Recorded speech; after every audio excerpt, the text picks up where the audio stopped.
Welcome, everyone. This is the Overton Report, and my name is Corey Allen. Today is the 29th of October. Like 5 days to one of the most important elections, if not the most important elections in our lifetime. A decision between personal and individual liberty and collectivism and tyranny.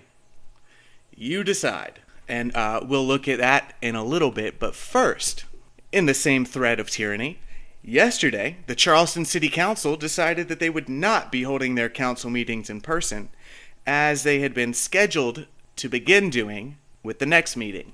And now listen, when I say the City Council decided that, what I actually mean, of course, is that self-appointed King John Tecklenburg made that decision, and Harry Griffin was not too happy about it.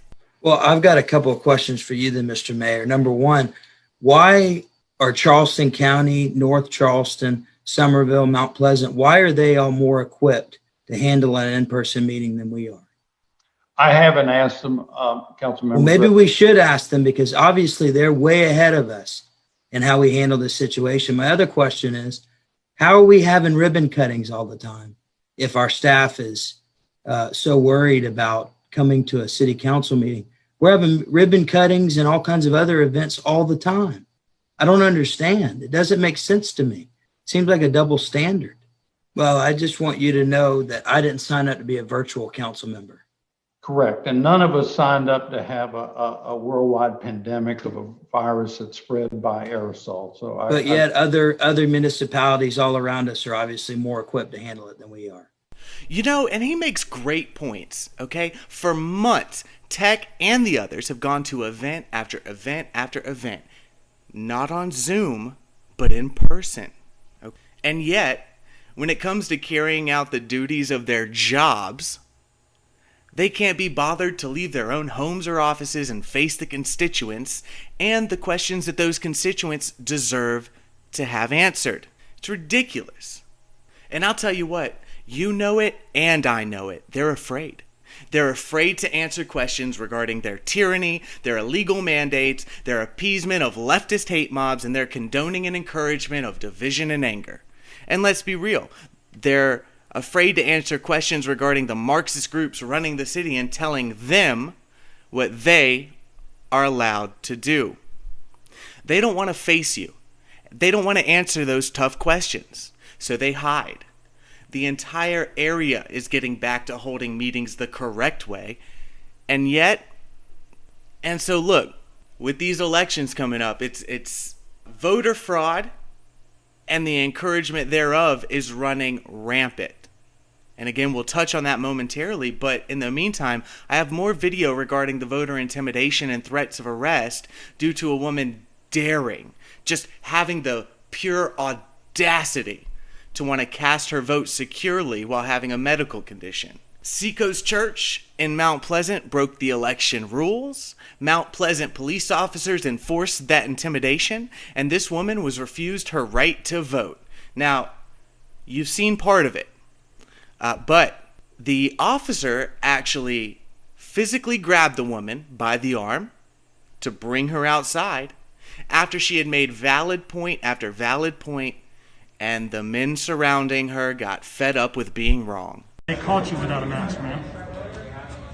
I mean, I walked right past her, so I don't know. Yeah. Well, they've called me now, so it's... Do you have a supervisor I can talk to that can look up the law and quote the law to you that says, I don't understand why I can't vote?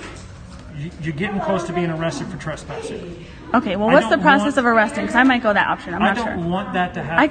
I kind of, you know what? I mean, I want human rights. I want American rights to vote. And if I'm going to be arrested for that, then your right is to vote. So I want to vote with everyone else. Okay, they're asking you to leave now. Can I talk to you over there? Either you leave now, or you're going to be arrested for trespassing. And there's no reason to do that because it's your choice.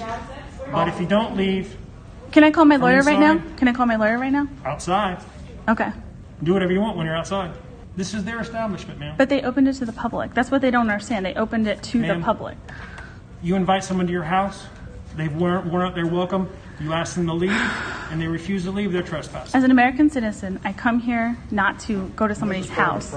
This, you opened it to the public, but you opened it to the American citizens. Established the rules for the mask. But it's not law. It's not law. He even told me that he doesn't even think masks work. Now that we're all just we're all pretending here. Come on. Ma'am, do you want to be arrested for trespassing, or do you want to leave? I'm not sure yet. Okay, come with me. Okay.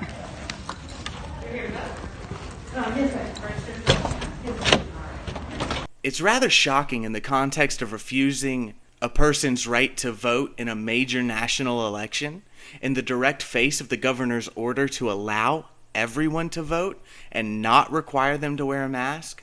So that has been happening in multiple places. We've seen videos of it, of course, and there's more stories coming out right now. That, and then on top of this, we have the Supreme Court saying that in South Carolina, the signature on your ballot does not have to match the signature on the voter rolls. That means that somebody can get your ballot, sign it, that signature is obviously not yours, but they're going to cast the ballot anyway, and your vote has been stolen, or your dead mother or your dead father's vote has been stolen. And then we have North Carolina has decided that votes can be counted if they are received up to 9 days after the election. That means November 12th, they will still count votes that are coming in on November 12th. That's crazy. It takes 2 to 3 days tops to mail something in state. And they're talking about 9 days. And then, oh my gosh, of course we have California mailing out ballots unsolicited. One man got 15 ballots sent to the home that he rents, and he knows none of those people. And a woman here in South Carolina in the Tri-County area had a ballot sent to her previous address in California, and somebody actually used it to vote in her name.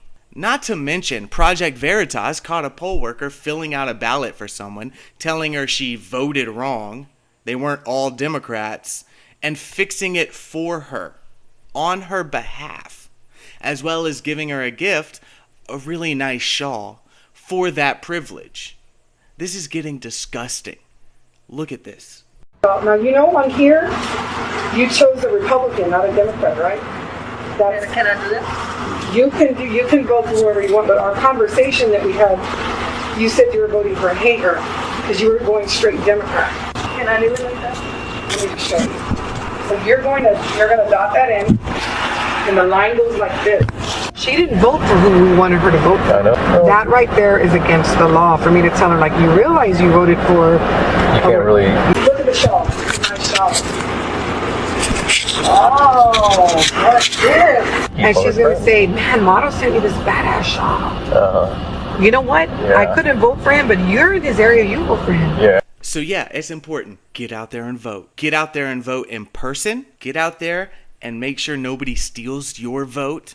But honestly, I don't think that the Democrats can cheat enough to win this. I truly don't. I know that they're cheating. I know they're going to continue to cheat. Did you see on Google and DuckDuckGo and Bing and Yahoo, after Hunter Biden's laptop came out, ever since then there's been a spike and a surge in people asking, can I change my vote? That's because the Biden team knew that all of this was going to come out 2 months ago. Bob Alinsky said that himself, that they had that information 2 months ago. And so, lo and behold, strange coincidence, about 2 months ago, all the states, well, all the Democrats and bureaucrats in all the states started pushing so hard for early voting to happen as soon as possible. Because they knew if they could get those votes before that information came out, they might have a chance. But I don't think that they can cheat enough to win at this point. So let's move on from that, okay? A little bit of good news. This Sunday is our last chance to rally for our president and our constitutional rights before this increasingly important election. All right? We actually spoke with the president of Overwatch USA, an awesome organization. Check that out if you can. An awesome conservative organization. So we spoke with President Zach Dunn about what he and his organization do and does. We spoke to him a little bit about Sunday as well. So we're packing the bags. We're heading down to Beaufort for a little while, and then we're coming back up. So we will see you guys tomorrow, and I hope you have a great day. Get to the polls. Get your vote out in person. And if you see any intimidation going on, please let us here at the Overton Report know. So until then, I'm Corey Allen, and this has been the Overton Report.